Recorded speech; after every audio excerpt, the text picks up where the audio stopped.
What's going on, you guys? I know it's been a while since I posted up here. I was supposed to do daily updates every day, but I always keep forgetting. Plus, I woke up very late at times. But here I am, giving you like a real quick sports update, especially with what we had going on throughout this week. So, as we all know, yes, this is the return of the NFL season. The first week of the 2020 NFL season kicked off on Thursday with the reigning Super Bowl champion Kansas City Chiefs hosting the Houston Texans on Thursday night on NBC. Chiefs easily won that game 34-20. It was a no contest, so it was a big statement win for the reigning Super Bowl champions, making its first title defense. As we all know, this was their first Super Bowl win since 1969, and already looking to become the first team since the New England Patriots 2 decades ago went back to back with Super Bowl titles. So it's going to be a real tough test for the Chiefs to complete this sort of task. But hey, anything can happen. Like as the notion always says, any given Sunday. So yeah. But then we got the incredible week of NFL action going on yesterday with games like let's see here. You had the Philadelphia Eagles against the Washington football team. That's right. After a offseason of blunder and embarrassment regarding the franchise team name, the they are no longer named the Washington Redskins, but right now a nameless Washington football team, literally with the W logo in front. No longer the Indian Native American logo on there, no longer the Redskins name, but just the Washington football team, led by new head coach Ron Rivera, who, by the way, is battling a cancer diagnosis that he announced that he had earlier this year. So my prayers go out to him. And from what we've been told, that he required a halftime four to keep on going while he was fighting this disease. So he required a halftime four so that he can be able to continue coaching the second half. Now, speaking of which, the Eagles had a 17-0 lead at the half before Washington scored 27 unanswered points to stun the Eagles with a 27-17 victory in Ron Rivera's Washington coaching debut after a decade of brilliance with the Carolina Panthers. So, welcome aboard, Ron Rivera, and it was a much-deserved win. Next up, the Miami Dolphins against the New England Patriots in what is headlined as their first season without the services of future Hall of Fame quarterback Tom Brady. The New England Patriots enter the season with a new quarterback in the form of Cam Newton. The anticipated season debut of Cam Newton in the Patriots uniform. And he delivered in a big way. He threw for 155 yards through the air while adding 75 yards rushing on the ground to go along with 2 rushing touchdowns. The other touchdown the Patriots scored was a 3-yard run by Sony Michel that propelled New England to a 21-11 victory over Miami. And the defense of New England was stout throughout, holding Ryan Fitzpatrick to under 200 yards passing, and forced 3 different turnovers, all 3 interceptions, including the reigning Defensive Player of the Year, Stephon Gilmore, who came off an incredible year.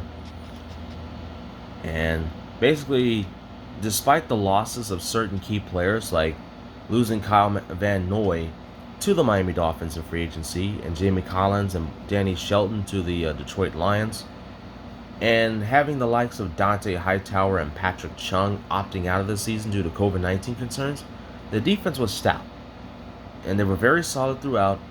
And it was a big, impressive opening week win for New England, seemed to look exactly what they can do and what many people feel is like an underwhelming roster, especially trying to replace such a legendary quarterback as Tom Brady, who gave him 20 amazing Hall of Fame seasons that included 6 Super Bowl titles, 9 AFC conference titles, and 17 AFC East division titles. So it'll be interesting to see exactly where New England will go from there, as the Patriots will be traveling to the Pacific Northwest to take on the Seattle Seahawks, which is going to be a really anticipated matchup, in which we're going to talk about later on. The next game up, the Green Bay Packers against the Minnesota Vikings.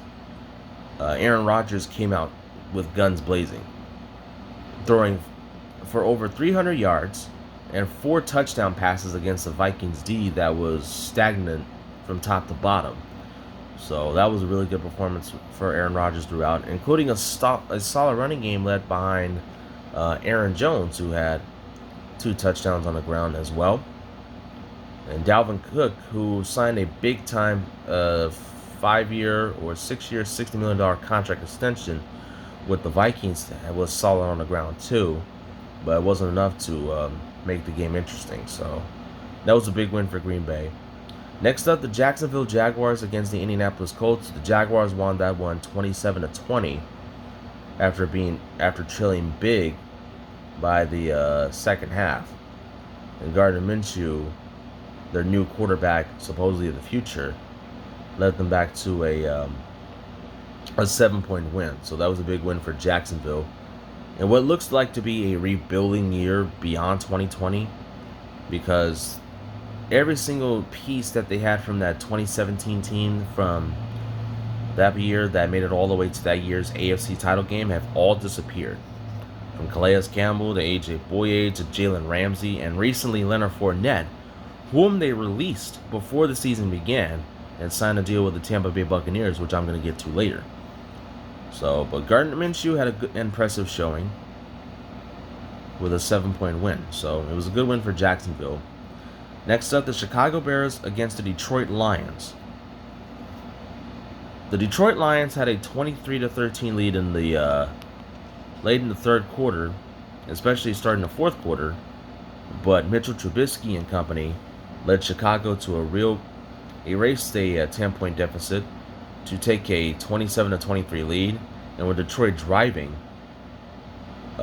Matthew Stafford threw to a wide-open rookie running back in DeAndre Swift in the end zone, only for the young running back to drop it. So that was a crucial mistake on behalf of DeAndre Swift. And with that, the Bears held on to win 27-23, showcasing that they're pretty much the same old Detroit Lions of years past. So, excuse me. Next up, the long-awaited debut of the newly named Las Vegas Raiders, going on the road to take on the Carolina Panthers with new quarterback Teddy Bridgewater. And despite the Raiders had a good lead at one point during the game, Carolina mounted a furious comeback to take a lead at one point before the Raiders pulled away and held on to a 34-30 win. So yeah, it was a big night, especially on the ground for second-year running back Josh Jacobs, who had over 100 yards carry and had a couple touchdowns on the ground. So that was a big win for the Las Vegas Raiders. So it's going to take some time getting used to that. But next up, an AFC East battle between the Buffalo Bills and the New York Jets. It was just a dominating win for the Buffalo Bills throughout, behind the likes of Josh Allen and company, that eclipsed them to a 27-17 win. Next up, you have the Cleveland Browns and the Baltimore Ravens behind league MVP Lamar Jackson. Baltimore easily crushed the Browns 38-6. No competition throughout. It was just a mistake, blunder-filled performance for the Browns, and just a dominating effort for the Ravens, who, by the way, had to clear out controversy as they released former All-Pro safety Earl Thomas after just 1 year with them after an incident with one of his teammates over a defensive play gone wrong during training camp. But that's a story that we're going to get to another time. The Seattle Seahawks against the Atlanta Falcons. A little back and forth effort for most of the game before Seattle pulled away. with a big game from Russell Wilson through the air that cruised the Seahawks to a 38-25 win, especially with the Falcons' debut of former Rams running back Todd Gurley, who got cut in the offseason and signed a one-year deal to join Atlanta. So, the Los Angeles Chargers against the Cincinnati Bengals, two rookie quarterbacks going head-to-head. That's Joe Burrow, the number 1 overall pick for the Bengals from this past year's draft, and Justin Herbert. Yeah, there we go. Justin Herbert of the Chargers. So Herbert got the best of Burrow in a 16-13 win. Then there's the Arizona Cardinals against the San Francisco 49ers. Now, there was questions before the game to see whether or not the 49ers would still have a chance to play at Levi Stadium due to the ongoing rampant fires that have plagued basically much of Northern California as a result. But our answers were decisive when the Niners played at Levi Stadium. And it was an interesting game throughout, but Arizona managed to pull off a comeback and pull off a comeback and stun the Niners in their opening game with a 24-21 behind a really huge performance from newly acquired wide receiver DeAndre Hopkins, who had 14 catches for over 150 yards. So that was a big effort through the air, and especially a spectacular performance from second-year quarterback Kyler Murray. So this is an exciting Arizona team to watch, and it's just a mistake-filled blunder from 49ers quarterback Jimmy Garoppolo with questionable decision-making, questionable throws. It's something that can be addressed in the next couple weeks, hopefully, for their sake, because the Niners are my mom's team. And she really can't stand Jimmy Garoppolo. Side note. So, yeah. The anticipated America's Game of the Week on Fox. The New Orleans Saints and the Tampa Bay Buccaneers. Two future Hall of Fame quarterbacks. Drew Brees of the New Orleans Saints and Tom Brady of the Tampa Bay Buccaneers. We all know the history between these two. Tom Brady spent 20 Hall of Fame seasons with the New England Patriots. A 6-time Super Bowl champion. 17-time AFC East Division champion. 9-time AFC champion. A 4-time Super Bowl MVP. And a 3-time NFL MVP. Joining a new team for the first time in his legendary career at the age of 43. And with new additions like Leonard Fournette, who got cut by Jacksonville, signed a one-year deal to join the Bucs, and the return of his former partner in crime, Rob Gronkowski, who retired just last season but then unretired once he learned Tom joined Tampa. So the Patriots traded him away in the offseason to Tampa for 2 mid-level draft picks. But from what we saw, the game got to a good start for Brady and company, but it became a dud throughout after he threw 2 costly interceptions with his new team. One that was returned for a touchdown by Saints cornerback Janoris Jenkins. And with that, the Saints cruised to a statement win with a 34-23 victory over Tampa Bay. So it was a rusty start for Brady and the Bucs. But once again, it's any given Sunday. Anything can happen in the course of the season. A 17-week regular season. So, and this is a Bucs team with the additions of Brady and Gronkowski, and huge upgrades to their offense. Is a team with Super Bowl aspirations on their labels. So we'll see what happens. And Drew Brees and the Saints look like they never lost a step. With Brees at the helm, entering his 40s or already in his 40s as well, and a dynamite wide receiver Michael Thomas, and plenty of offensive weapons all the way around, and a stout defense led by Cameron Jordan and Marshawn Lattimore. This is a Saints team that looks to hopefully make a deeper playoff run, just like the one that they had 2 years ago, but that's a story for another time. And finally, you had the Sunday night game between the Los Angeles Rams and the Dallas Cowboys, played down up in Inglewood at the Rams' newly built SoFi Stadium. And I got to look at that one. It was pretty cool, interesting. A real big stadium, Nice interior decorations and whatnot. I tuned into that one, so that was a really good stadium. So yeah, like I said, they played at the newly built SoFi Stadium down in Inglewood. I live in South Central, so I know exactly where that's at. It's basically across the street from the Great Western Forum. So yeah, and the Rams, a little back and forth effort, came on top of the 20-17 win over the Cowboys. And especially a huge big performance from Jalen Ramsey, who matched up against Amari Cooper.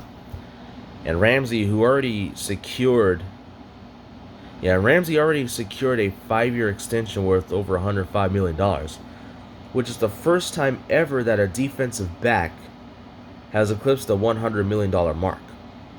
No defensive back in the history of the NFL has ever earned that type amount of money in such a short year contract such as that. So it was well deserved for him, and he showed up with his big dynamic play all the way around and helped the Rams cruise to a 3-point win. So that was Sunday's matchups, and today you're going to have 2 Monday night games. The first Monday night game of the NFL season, you're going to have 2 starting at 4 o'clock Eastern. The Pittsburgh Steelers against the New York Giants. You know, we're going to feature the return of Ben Roethlisberger, who missed basically the rest of last season due to a torn shoulder injury. And at 7:20 Pacific, you close it out with the Tennessee Titans and the Denver Broncos. Now, the Titans, coming off the heels of reaching the AFC Championship game last season with Ryan Tannehill at the helm, we're looking to build on that type of shocking success, hopefully with an opening statement win against Drew Lock and the Denver Broncos. So 2 interesting games to look at throughout. So I'm really interested to see where that goes. So yeah, you had this week's NFL action, and it's been a really interesting start to the season with new storylines, different teams looking to make a point for themselves, new look offensive schemes, coaches, everything to look forward to this season, especially with the COVID-19 pandemic ravaging across America and the world. So pretty fun to look forward to. Now we shift to a little NBA action. Yesterday, in broad daylight, was Game 6 between the Denver Nuggets and the Los Angeles Clippers in the second round of the NBA playoffs. And the Clippers had a 19-point lead heading into the second half before Denver stormed back by outscoring the Clippers 30-16 and dominated them in the fourth quarter 32-19 to cruise their way to a 111-98 victory and force a decisive Game 7 tomorrow night at 6 p.m. Pacific. Nikola Jokic led the way with 34 points and 14 rebounds. Jamal Murray had 21 points, and Gary Harris had 15 points, the defensive stud that he was for the Nuggets. So it was a crucial win. Kawhi Leonard had 25 points, while Paul George had 33. The Clippers pretty just blew this one. Matter of fact, before this game, the Clippers had a 3-1 series lead over the Nuggets before Paul Millsap of the Nuggets pretty much completed the Denver comeback with 16-17 points to keep their season alive. Now, this is the second straight series in a row that the Nuggets have come back from a 3-1 series deficit to force a decisive Game 7. They did that in the first round against the Utah Jazz, and they came out of that series in 7 games. So if it's deja vu, and if the Nuggets are able to win this one, they'll become the first team in NBA history to overcome back-to-back 3-1 series deficits and win this series in 7. Now, the winner of this decisive Game 7 tomorrow will take on the Los Angeles Lakers in the Western Conference Finals, with Game 1 set for Friday night. And speaking of the Lakers, they easily dominated the Houston Rockets in 5 games with a Game 5 blowout on Saturday night due to a really solid effort from LeBron James, who had 29 points, and real step-up performances from Markieff Morris and Rajon Rondo. Now, speaking of the Rockets, I just got word yesterday morning that head coach Mike D'Antoni will not be returning to Houston next season, electing to go for free agency. Now, the future of D'Antoni in Houston was the biggest question mark due to the fact that him and the Rockets couldn't agree to a contract extension last summer. So his future was up in the air heading into these playoffs. And not even the Russell Westbrook-James Harden combination was enough to overtake the Lakers, despite their opening game victory against the squad that had also championship aspirations. But literally just wasn't enough. And for the Rockets, you just gotta wondering where you go from there. You had two of arguably the biggest superstars in the league, and you couldn't come out the way that you would hope. You had a steady defense in the postseason, but this is a Rockets team that barely made it out alive against the Oklahoma City Thunder, led by Chris Paul and Shai Gilgeous-Alexander in the first round. So that was a real questionable scenario for Houston to be in this predicament. So with where Houston goes from there, even without the services of D'Antoni, is a real big question. Because their style of play, as the late Kobe Bryant put it last summer, as soon as they got Westbrook for Chris Paul, their style of play is not going to win them championships. And in this series against the Lakers, it was evident of that. It proved to be true. So it'll be interesting to see where that goes forward. Plus, also tomorrow will be the first game of the NBA's Eastern Conference Finals between the Boston Celtics and the Miami Heat. As we all know, the Miami Heat easily dominated the NBA's best team, Milwaukee Bucks, in the second round in 5 games. And the Boston Celtics came out on top of a grueling 7-game series matchup against the then reigning NBA champion Toronto Raptors. And they came out on top in a defensive battle in Game 7 with a 5-point win, and making their trip to the Eastern Conference Final for the first time in 2 years. So, and also their third trip to the Eastern Conference Finals in 4 years. So, but the Celtics are looking to go further than that, hoping to reach the NBA Finals for the first time since 2010, where they lost in that all-time 7-game series matchup against Kobe Bryant and the LA Lakers at that time. Excuse me. So, I'm wondering who you guys got in that series. You got Miami, who's been proven as a legitimate dark horse contender in these playoffs. They swept the Indiana Pacers in the first round, dominated Milwaukee in the second round of 5 games. So, with Jimmy Butler and Bam Adebayo and a collective effort of guys up and down the lineup leading the charge against a pretty already stellar Celtics team from top to bottom, led with Jason Tatum and Kemba Walker leading the way, who do you got? Because I think this is going to be a really good series. But for my pick, I got the Celtics on this one. But like I said, anything can happen in these playoffs. Like I said, Miami's proven to be a legitimate dark horse contender, and the Celtics have proven themselves as a legitimate contender. So this series can go either way.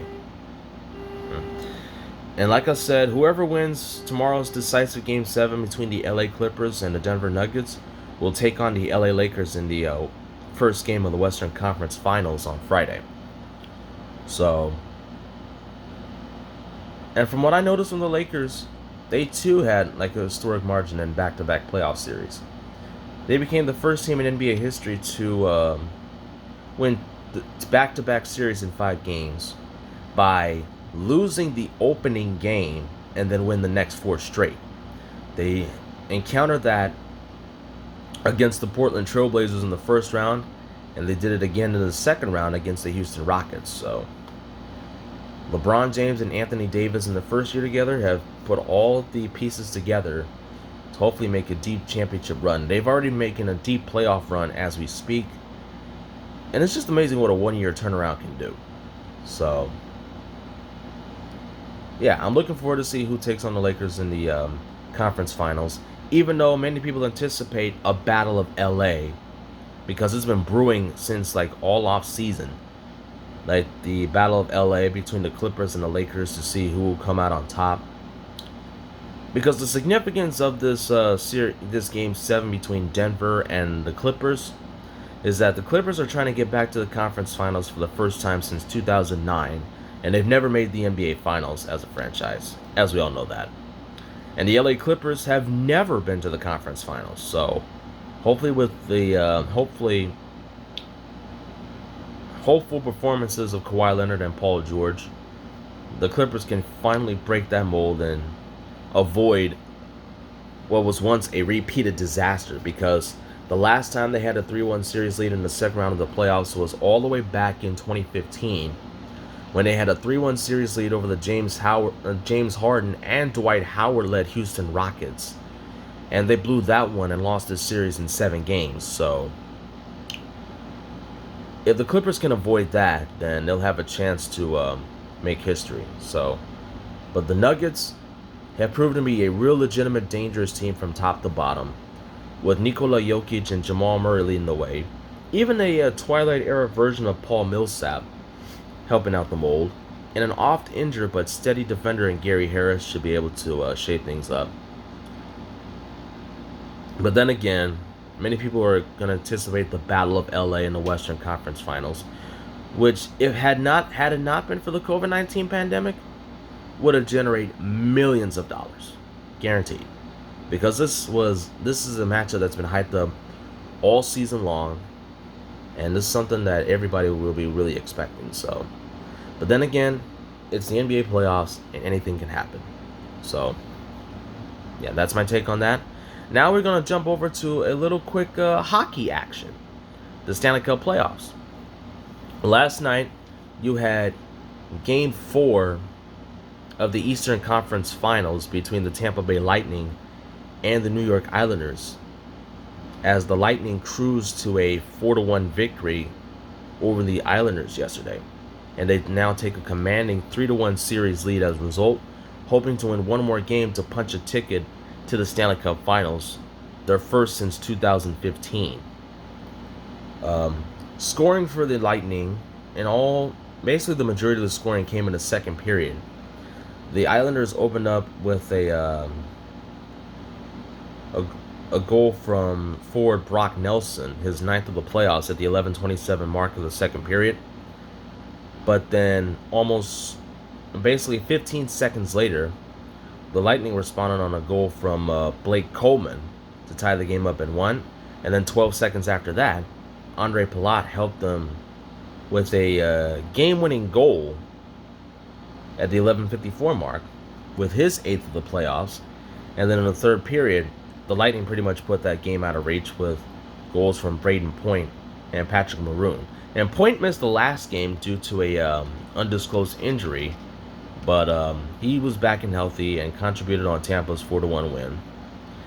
And like I said, with Game 6 on Tuesday, Game 5 on Tuesday, the Lightning hope to close the series out in 5 and punch a ticket to the Stanley Cup Finals. Speaking of having a chance to punch a ticket to the Cup Finals, the Dallas Stars, out of all people, hold a 3-1 series lead over the Las Vegas Golden Knights. As Game 4, they came away with a huge 2-1 win, thanks to a stellar performance from Anton Khudobin, who's filling in for the injured Ben Bishop. And steady defensive play for most of the series, and plenty of goals throughout. The Golden Knights, with a team with Stanley Cup aspirations, are hoping to stay alive with a crucial win tonight to extend the series, hopefully to a Game 7.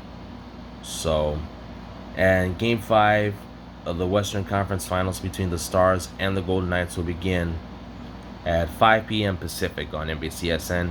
Make sure to tune in tonight. And let me know who you got in that series, if you're a hockey fan.